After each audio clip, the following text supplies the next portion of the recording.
Bonjour à tous, c'est Isabelle, bienvenue sur ma chaîne et je vous retrouve aujourd'hui pour une vidéo coup de cœur sur un livre qui m'a énormément plu et je suis ravie parce que il y a quelques années maintenant, j'avais fait une vidéo coup de cœur sur son premier roman que j'avais adoré qui s'appelait Les Petites Filles. Il s'agit de Julie Eva et là j'ai lu Le Gamin des Ordures. Et je ne suis pas sortie indemne de cette lecture-ci. Et cette lecture-ci m'a procuré un trop plein d'émotions et m'a procuré autant d'émotions que quand j'ai lu celui-ci. Et c'est vrai que quand j'ai lu ce livre, alors que bon, ici on est dans la jungle de Calais, ici on est entre la Roumanie et la France, mais ces deux bouquins, c'est vraiment des livres très humains, des livres qui vous prennent et qui ne vous lâchent pas. Donc dans ce livre, on est avec une famille qui vit en Roumanie, qui est très pauvre dans ce pays-là, et le papa va décider de partir avec 2 de ses enfants en France pour essayer de trouver une vie meilleure parce que pour eux, la Roumanie, c'est plus vivable et l'espoir de repartir, de changer de vie en France les fait rêver. Il y a déjà 2 personnes de leur famille qui sont parties en France et qui leur ont dit que vraiment c'était pas un Eldorado, mais presque. Et donc ce père part avec Darius et Cybèle et laisse sa femme avec, il me semble, un autre enfant en Roumanie pour ensuite essayer de les faire venir quand ils auront trouvé une situation stable. Et ils arrivent donc à Bugrasso, dans le nord de la France. Et quand ils arrivent en fait en France, c'est pas ce qu'ils attendaient et ils se retrouvent dans la rue et un jour, alors qu'ils essayent de s'abriter de la pluie près de bennes à ordures, ils vont rencontrer Lina qui est une jeune femme et qui va leur apporter de l'aide, enfin tout du moins ce qu'elle peut leur apporter afin qu'ils vivent mieux. Elle va essayer de leur prêter une tente, enfin de leur fournir quand même un toit. Ensuite, l'histoire de ce père, avec ses 2 enfants, de ce qui va se passer en France, de la vie que peuvent avoir les Roms en France actuellement. C'est bouleversant parce que moi, franchement, j'ai vécu à Paris, donc forcément, il y a beaucoup de Roms et tout ça, et j'ai vu la détresse, mais je me suis jamais posé plus de questions en fait sur leur vie et tout. Et là, j'ai été bluffée parce que le destin de ce papa avec ce petit garçon de 9 ans, Darius, mais qui est émouvant au possible. Vraiment, c'est un roman moi qui m'a pris et mon cœur est encore resté avec ces personnages-là parce que j'ai pas réussi à les laisser partir. J'ai quand même lu ce livre qui fait 300 pages en une semaine.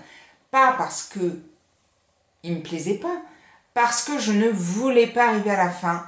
Je ne sais pas si vous, ça vous fait la même chose, mais moi, quand j'avance dans un livre et que ce livre me plaît énormément, je retarde au maximum. C'est comme si je voulais retenir en fait les personnages et pas les laisser partir. J'ai peur de ce qui va arriver à la fin. J'ai pas envie de laisser ces personnages comme ça perdus. Et c'est ce que ce livre m'a fait. Et ça m'a pris, ça m'a bouleversée. J'ai fondu en larmes à des moments. J'ai été touchée et c'est vrai que forcément quand j'ai eu la possibilité de rencontrer Olivier Norek au salon du livre de Saint-Laurent-du-Var, je lui ai justement parlé parce que j'avais terminé ce livre une semaine plus tôt et je lui ai dit c'est impressionnant, j'ai lu Le Gamin des Ordures de Julie Eva et je me suis beaucoup retrouvée au niveau émotionnel au même niveau qu'Entre deux mondes. Et là il me dit mais oui, Julie Eva c'est une amie. Et il me dit, mais c'est pas étonnant parce qu'en fait, lui donc, a été vivre dans la jungle de Calais pour justement s'imprégner des émotions et de la vie que pouvaient vivre les gens dans cette jungle. Elle est allée en Roumanie, elle a vécu avec des familles roumaines.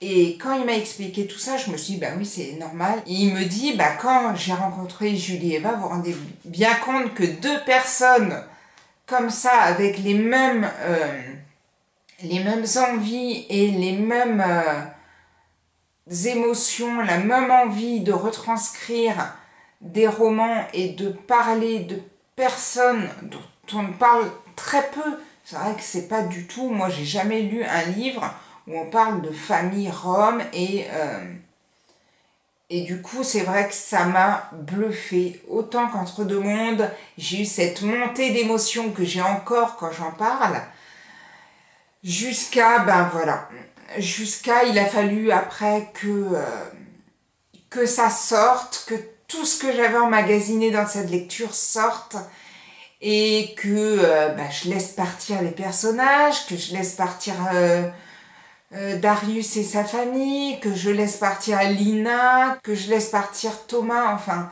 vraiment des superbes sensations. Je ne peux que vous encourager à découvrir celui-ci, tout comme je ne peux que vous encourager à découvrir son premier qui était Les Petites Filles, où vous retrouvez le personnage de Lina et de Thomas, qui lui parlait des petites filles, de la situation des petites filles en Chine, qui est remarquable également. Franchement, n'hésitez pas à lire Julie et Eva, et c'est vraiment un pur bonheur. Et j'ai très hâte, elle vient de sortir celui-ci, j'ai très hâte qu'elle en sorte d'autres. N'hésitez pas aussi à regarder un peu son compte Facebook. Elle est beaucoup dans l'humanitaire, dans l'aide aux enfants en difficulté dans d'autres pays. Je sais qu'elle fait beaucoup pour une association, il me semble, en Indonésie. Et c'est vraiment... j'ai jamais eu l'occasion de la rencontrer, mais c'est vraiment une fille qui a l'air très gentille, très humaine, très chouette. Une Olivier Norek en femme. Et je peux vraiment que vous encourager à découvrir ces romans. Je l'ai déjà dit, mais je le redis. Et je vous souhaite de très bonnes lectures. Si vous avez lu ce livre ou l'autre livre de Julie et Eva, n'hésitez pas à me laisser votre avis dans la barre de commentaires. Et je vous souhaite de très bonnes lectures. Je vous dis à bientôt pour une prochaine vidéo. Ciao